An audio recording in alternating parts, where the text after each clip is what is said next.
Hello সবাইকে, আসসালামু আলাইকুম। আজকে আমি আমার মিনি কিচেনে রান্না করতে যাচ্ছি শুটকি দিয়ে পুঁই শাক। পুঁই শাক কিন্তু যে কোনো শুটকি মাছ দিয়ে রান্না করলে খেতে ভালো লাগে, চিংড়ি মাছ দিয়ে খেতেও কিন্তু খুব অসাধারণ লাগে। তো আজকে আমি শুটকি দিয়ে পুঁই শাক রান্না করতে যাচ্ছি। এই জন্য যা যা উপকরণ লাগছে আমার এখানে, আমি তেলের ভিতরে পেঁয়াজ এবং কাঁচামরিচটা দিয়ে একটু ভাজা ভাজা হয়ে আসলে তারপর আমি আদা রসুন দিয়েও আমি একটু ভাজা ভাজা করে নেব।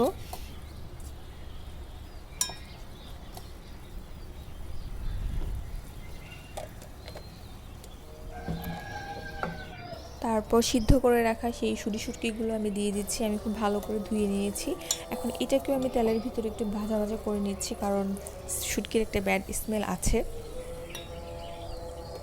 তো মোটামুটি ভাজা হয়ে আসলে তারপর আমি এখানে হলুদ, মরিচ এবং ধনিয়ার গুঁড়া দিয়ে আমি ভালো করে ভুনা করে নেব। শুটকি মাছ যত ভুনা করা যাবে টেস্ট তত বেশি হবে।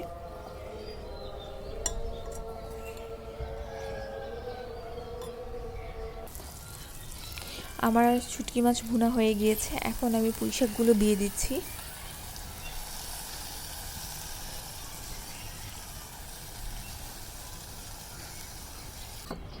সামান্য লবণ দিয়ে, মানে পরিমাণ মতো লবণ দিয়ে আমি এখন এটাকে ঢেকে দিব। এই তো আমার পুঁই শাক শুটকি দিয়ে রান্না করা হয়ে গিয়েছে। সামান্য ভাজা জিরার গুঁড়াও আমি এখানে দিয়েছিলাম।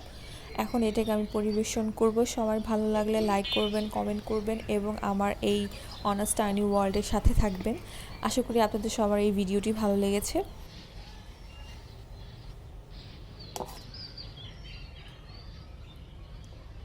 ভিডিওটি কেমন হয়েছে কমেন্ট বক্সে অবশ্যই জানাবেন।